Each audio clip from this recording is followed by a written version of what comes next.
Letter. I mailed it. Right. Away.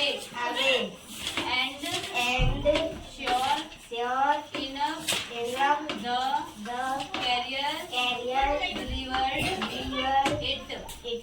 Say, I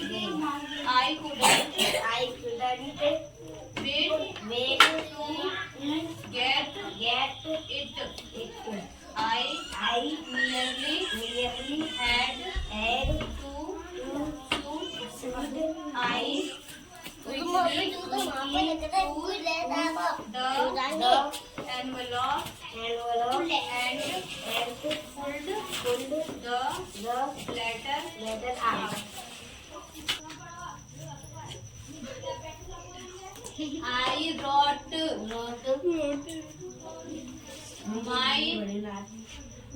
myself a letter.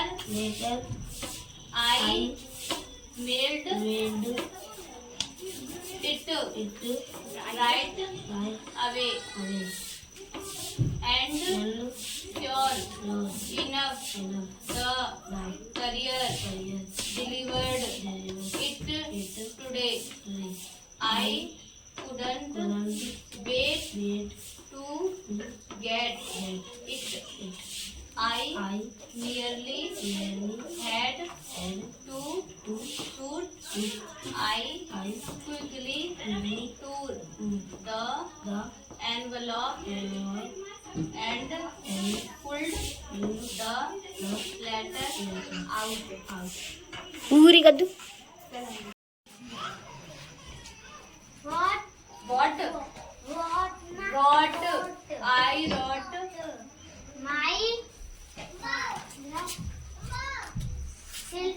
myself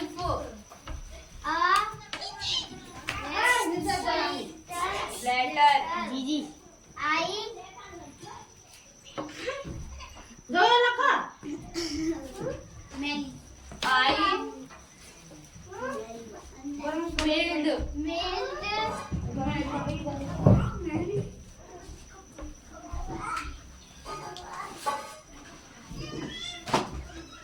इतने उधर कौन देखती है उधर इतने छोटे ना पड़े जा रहे it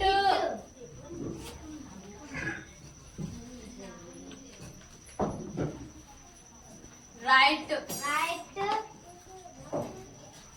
away and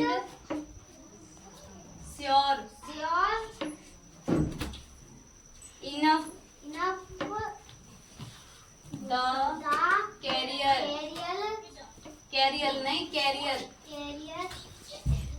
delivered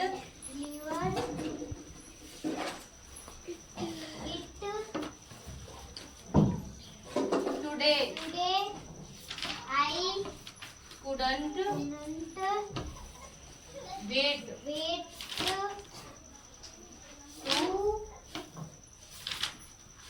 get it.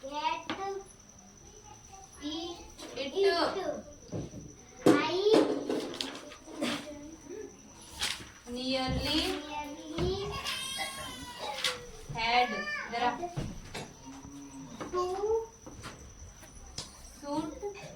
shoot. I quickly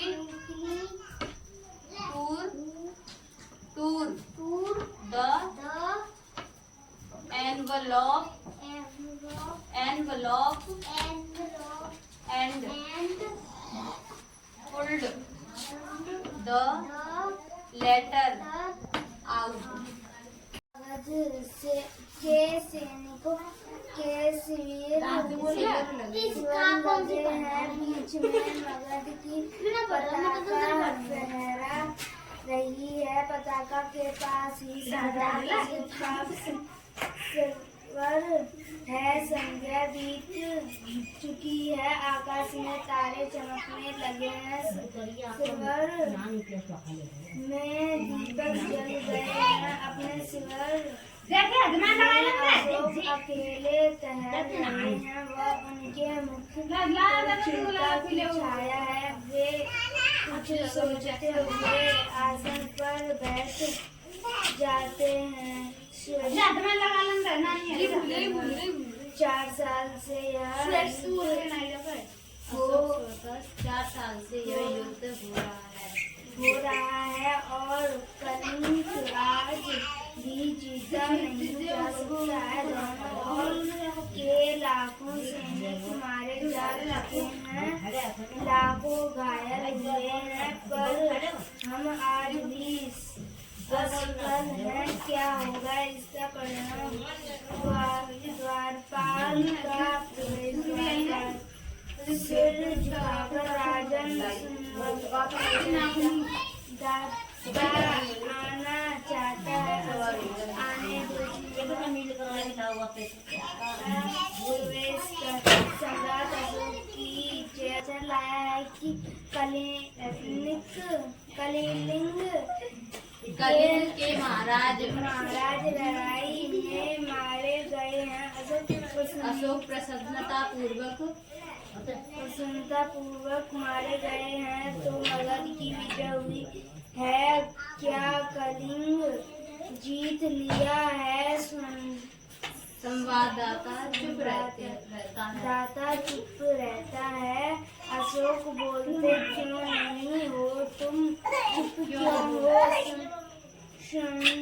संवाददाता धीरे से बोलूं क्या महाराज? कलिंग दुर्ग के फाटक आज भी बंद हैं। फिर किस मुंह से कहूं कि कलिंग जीत लिया गया है? अशोक क्या कलिंग दुर्ग के फाटक आज भी बंद हैं? संवाददाता हाँ महाराज, कलिंग दुर्ग के फाटक आज भी बंद हैं। अशोक उत्तेजित होकर खड़े होते हुए बंद हैं तो खुल जाएंगे। अब जाओ जाकर सेनापति से कह दो कि कल सेना का संचालन मैं स्वयं करूंगा। कल या तो कलिंग के दुर्ग के फाटक खुल जाएंगे या मगध की सेना वापस चली जाएगी। जाओ, हाथ से जाने का संकेत करते हैं। दूसरा दिन प्रातःकाल शस्त्र सज्जित अशोक घोड़े पर बैठे हैं। उनके पास उनका सेनापति उपस्थित है। सामने कलिंग दुर्ग है जिसके फाटक बंद हैं। अशोक अपने सैनिकों को संबोधित करते हुए मेरे वीर सैनिकों, 4 साल से युद्ध हो रहा है, फिर भी हम कलिंग को जीत नहीं पाए हैं। इसके किसी दूर पर मगध की पताका नहीं लहरा रही है। कलिंग के महाराज मारे गए हैं। उनके सेनापति पहले ही कैद हो चुके हैं। फिर भी कलिंग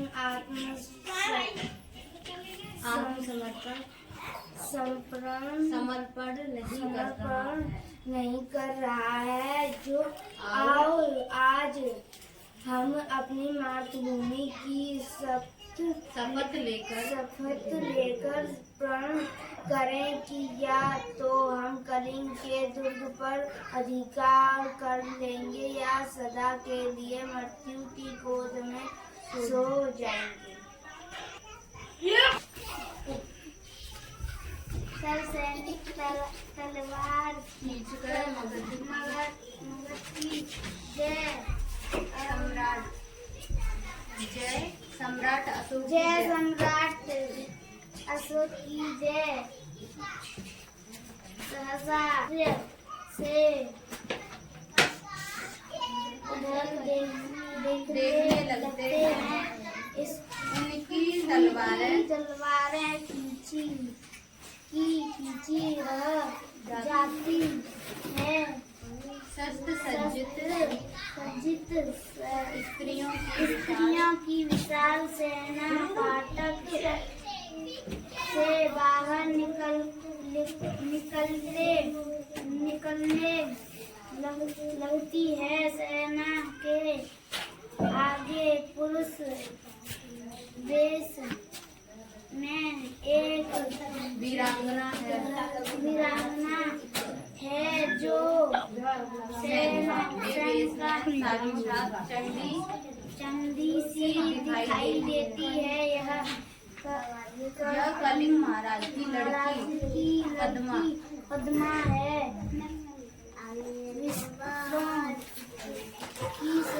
स्त्रियों की सेना अशोक की सेना से कुछ दूरी पर रुक जाती है। अशोक के सिपाही मंत्रमुग्ध से रह जाते हैं।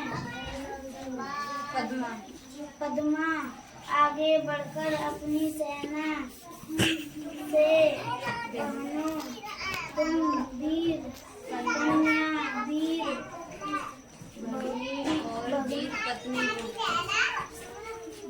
और वीर पत्नी हो, तुम मुझसे कुछ नहीं कहना है।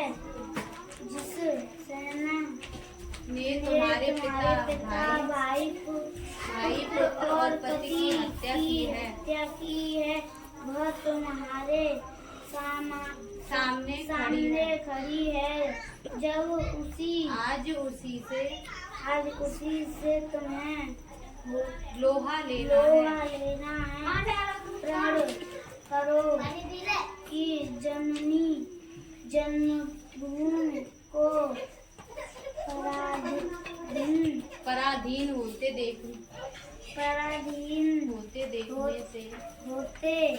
देखने से पहले तुम सदा के लिए अपनी आंखें बंद कर लोगी। अशोक स्वतः यह कौन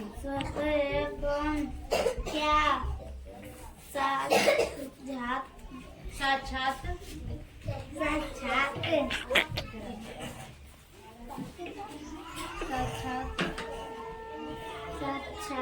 दुर्गा कलंकी की रक्षा करने के लिए युद्ध भूमि में उतर आई है। सैनिक भी स्त्री है। क्या स्त्रियों से युद्ध करना होगा? क्या अशोक को स्त्रियों का भी वध करना होगा? ना, मैं स्त्री वध नहीं करूँगा।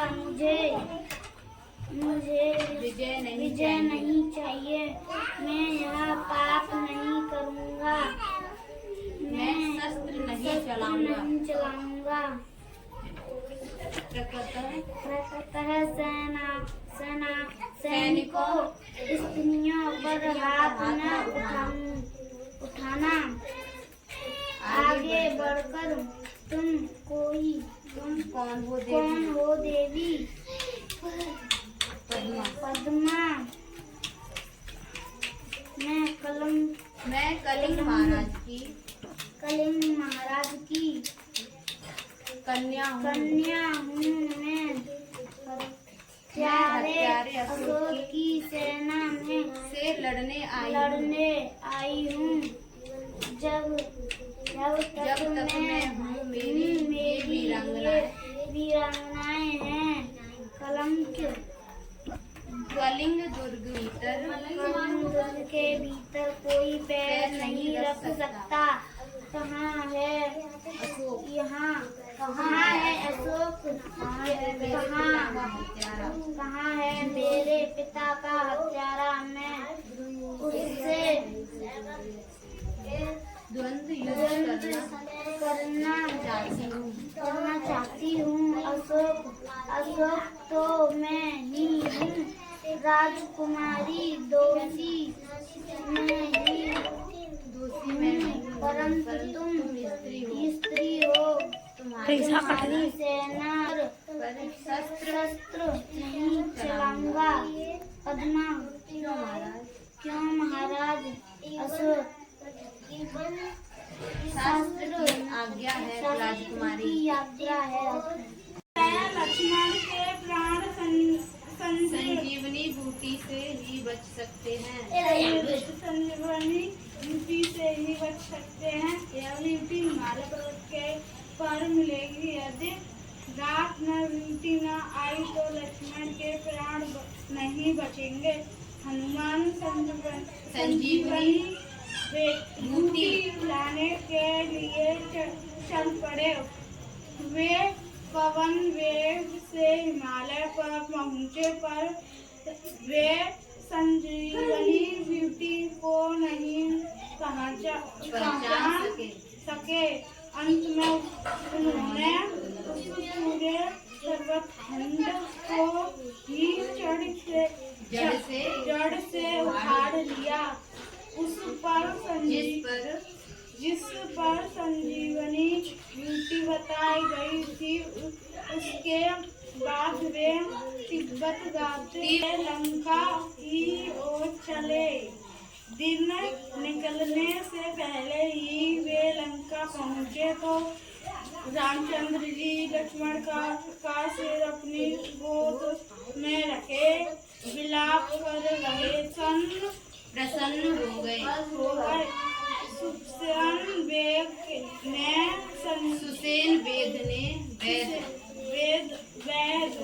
संजीवनी बूटी से लक्ष्मण का इलाज किया। कुछ ही देर कहते हुए लक्ष्मण उठ पड़े बैठे। अब रावण अपने भाई कुंभकर्ण के पास गया। कुंभकर्ण बहुत बलवान था। कहा जाता है कि उसमें हजारों हाथियों का बल था। उसका शरीर भी बहुत विशाल था।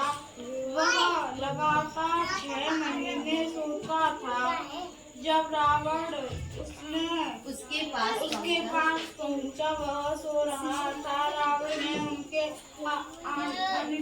अनेक प्रयत्न करके उसे जगाया और उसे सब बातें बताई। पहले तो उसने रावण को समझाने का प्रयत्न किया, किंतु जब उसे लगा कि रावण को समझाने का कोई प्रभाव नहीं होगा तो वह युद्ध करने के लिए चल दिया।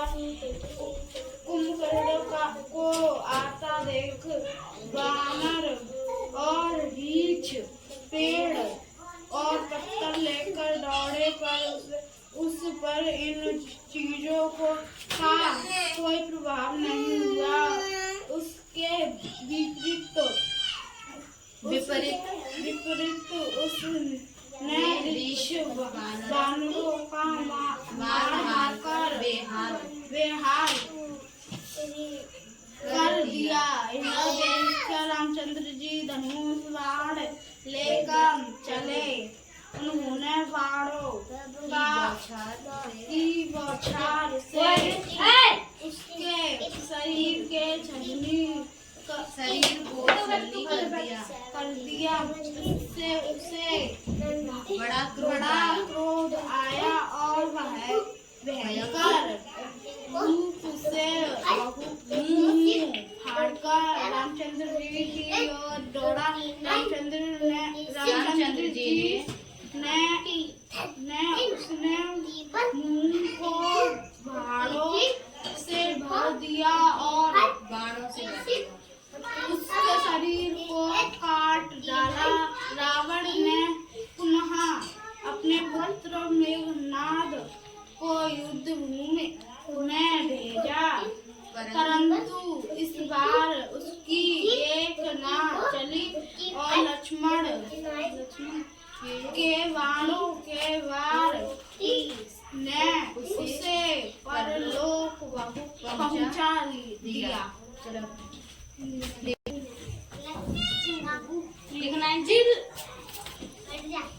कुंभकर्ण और मेघनाद मेघनाद जैसे अजय योद्धा मारे गए तो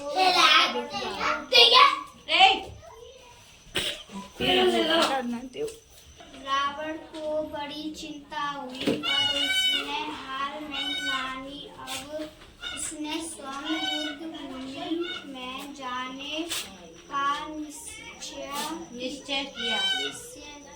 किया। उसने अपने सभी योद्धाओं को बुलाया और उनसे कहा कि प्राणों के लोभ में जो युद्ध से भागेगा मैं स्वयं उसका वध कर दूंगा। अब मरते क्या ना करते कर सभी राक्षस जान पर खेल कर युद्ध करने लगे। रावण ने भी भयंकर बाण वर्षा से आकाश ढक दिया। रामचंद्र जी ने अग्नि छोड़कर उन सबको जला दिया। अब रावण ने प्रचंड शक्ति छोड़ी। रामचंद्र जी ने उसे भी नष्ट कर दिया। धीरे धीरे रावण की सारी सेना मारी गई। कहा अकेला रह गया। रामचंद्र जी ने एक साथ 20 बाण छोड़कर रावण के 10 सिरों और 20 भुजाओं को काट दिया। परंतु कटते ही फिर नए सिर और नई भुजाएं निकल आई। अब विभीषण ने रामचंद्र जी को बताया कि रावण की नाभि में अमृत है। जब तक वह नहीं सूखेगा रावण की मृत्यु नहीं होगी। तब रामचंद्र जी ने एक साथ 31 बार छोड़े। एक बार रावण की नाभि में लगा जिसने नाभि का अमृत सोख लिया। शेष 30 बाणों ने रावण के 10 सिर और 20 भुजाओं को काट दिया। रावण धरती पर गिर पड़ा। रावण के मरते ही चारों ओर रामचंद्र जी की जय जयकार होने लगी। रामचंद्र जी ने लक्ष्मण, सुग्रीव, हनुमान आदि को लंका भेजकर विभीषण का राजतिलक कराया। उसके बाद वे पुष्पक विमान में बैठकर सीता लक्ष्मण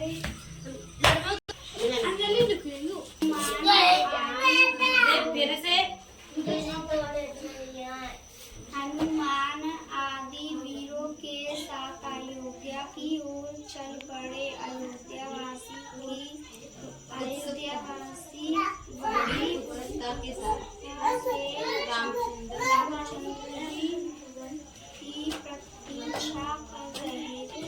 उन्होंने बड़ी धूमधाम से उनका स्वागत किया। शीघ्र ही उनके राज तिलक की तैयारियां होने लगी। वरिष्ठ के द्वारा बताए गए शुभ दिन रामचंद्र जी सीता के साथ सिंहासन पर बैठे गुरु वरिष्ठ ने उनका राजतिलक किया। रामचंद्र जी ने बहुत अधिक समय तक अयोध्या में राज्य किया। उनके राज्य